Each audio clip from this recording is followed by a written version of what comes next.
there's a very widespread perception that in places like South Africa, Kenya, that the Nigerian men that they're either doing fraud, petty scams or whatever, or they're doing drugs. There's that perception. And the reason that perception exists is because the Nigerians that are there who do those things make do their utmost to ensure that the whole world sees them doing those things and that the whole world associates them with doing those things.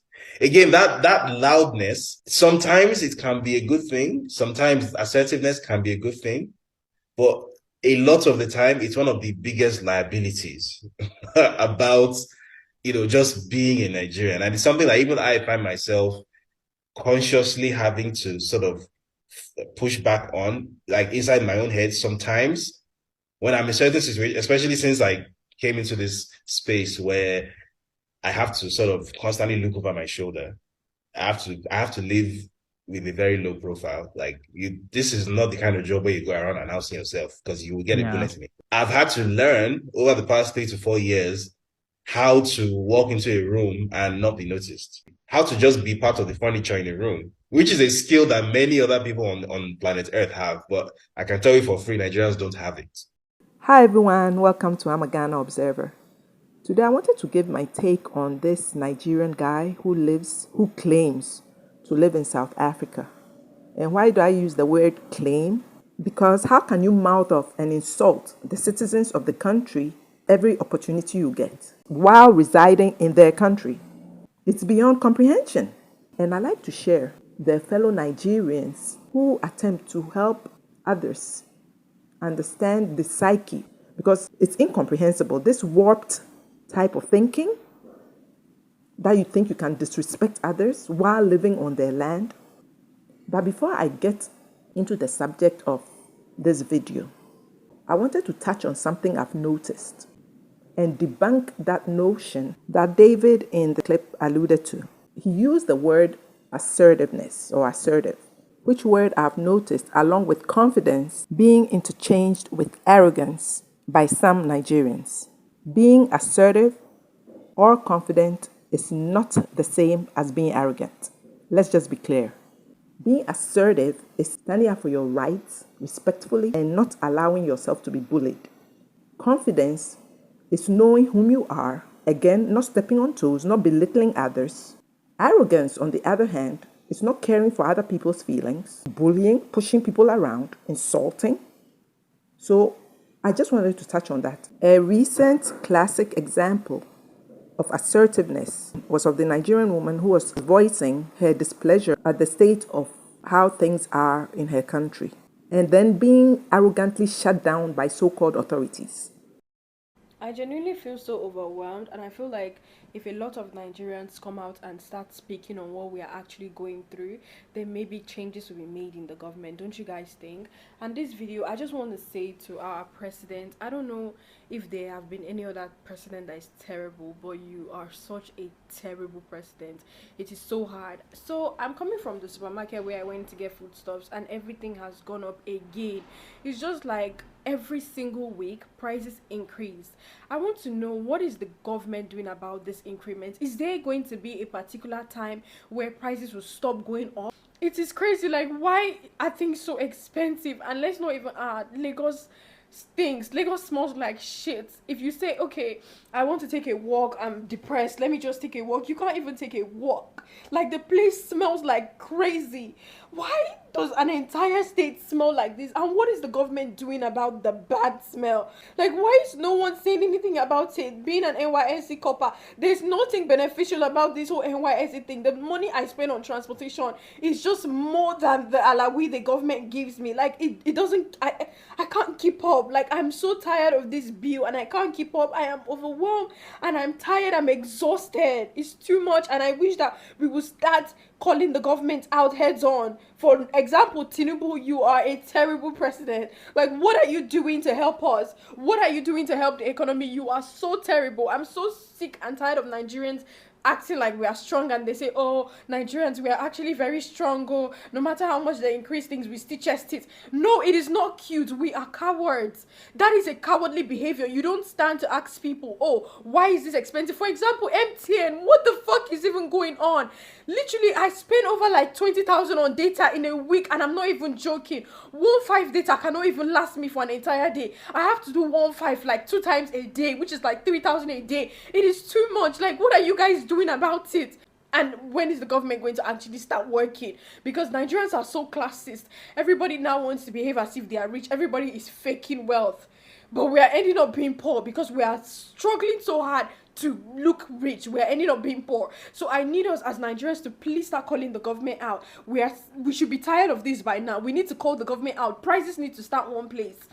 Food needs to start one place. The economy needs to start one place. Like, we are tired. It's just too much. The more you work hard to achieve something, the higher it gets. So guys, yesterday I made a video talking about the Nigerian government and how terrible President Tinubu is, and I was crying in the video. So 30 minutes ago, I just received a call from the NYSC board, starting with the secretariat before the LGI. And for the secretariat, for the NYSC secretariat, I'm going to attach what she said, some of the things she said, so you guys will hear. Are you normal? I wasn't insulting the president, ma. I was only asking for accountability. Hold down that rubbish you put there. Ma, are you threatening me? Hold down that rubbish. You are not talking to your mate. She called me and she was shouting and she was threatening me to take down the video. It is so bad that you can't even just speak up about the government because they feel like they have chains to hold you. You're already calling me to threaten me. And this is, I will literally attach what she said so you guys can hear. She was telling me that I was insulting the president. I never insulted the president. I said he's terrible. That is not an insult. It is a statement, and I did not go on and start saying, oh, Tinubu, you're this, you're that. I just said he's a terrible president. And it's okay for a body to identify that, okay, this person is actually terrible at their job. Why can't Nigerians speak up? Why are they holding us in chains? Why do they feel like everything that we do, they have ways to control us? I did not say anything I shouldn't have said. The Nigerian government are not doing anything about the inflation that is happening, and it's causing us to be very depressed. I am depressed, and my bank account is going to zero, and I still have to live every day. And I'm asking the Nigerian government to do something about the inflation. And instead of me to get a call and say, okay, we are working on it, I'm getting a call saying that, oh, you're very stupid. Why did you do that to Tinubu? Take down that video. You did this, you did that. I just want you guys to know that this is what the NYC board are doing, and in case anything happens to me, because they have my address, you guys know who to hold accountable. And folks, that's assertiveness, or trying to be, because she got overwhelmed with her emotions at some point. And on the other end, oppressive arrogance exhibited by a so-called leader trying to shut her down. And that's why when they go into other people's countries, I guess those chains that have them bound fall off and they ran amok and start running their mouths.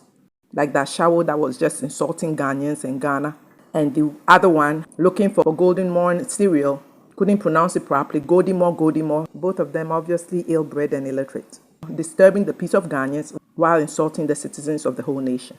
So they run their mouths, like this guy sitting in South Africa, according to him, and spewing BS. That's what arrogance looks like. I love that title, powder dealer, drug dealer. I love that title so much. As a Nigerian, as a proudly powder seller that I am, proudly powder seller in South Africa, I want to advise the South African children, the South African youth, please stay away from powder, stay away from those substances, okay? It's not good for you. It's not good for your mental health. It's not good for your physical health. It's not good for your general well-being. Stay away from powder. If you come to buy from me, I will say, no, I'm not selling. I am a powder seller, but I'm telling you to stay away from powder. I sell it. Look at me.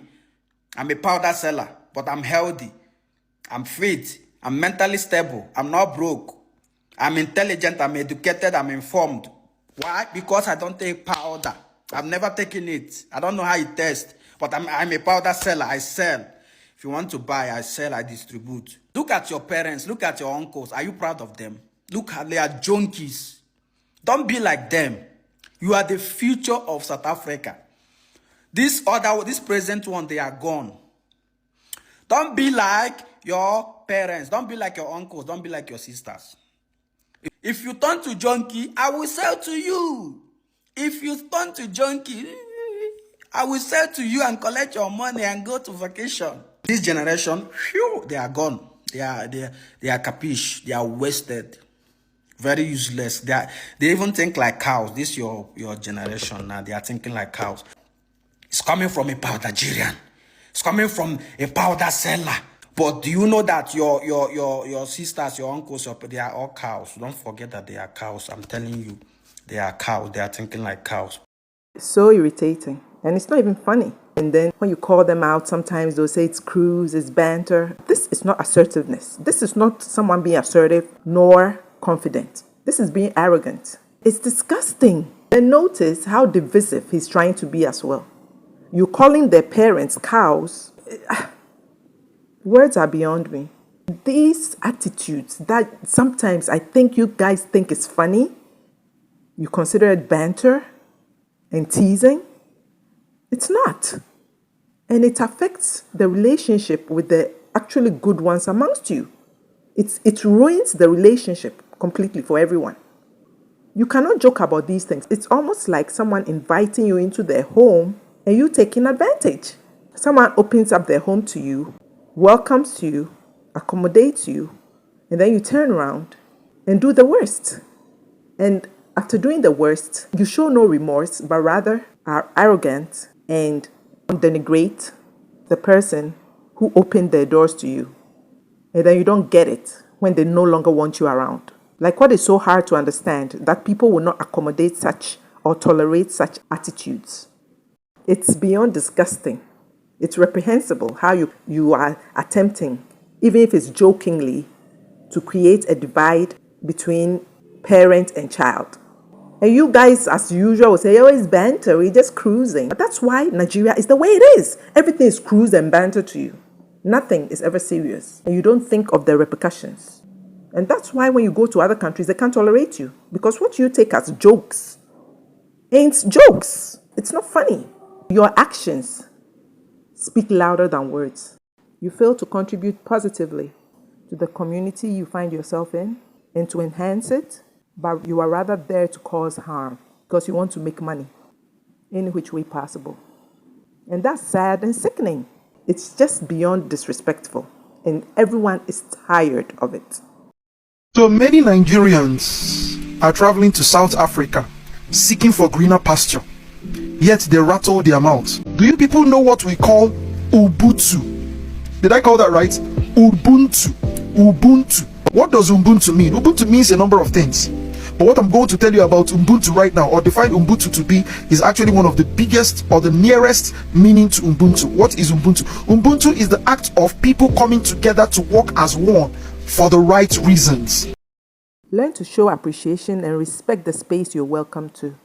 The uncouthness and arrogance is too much and very unnecessary.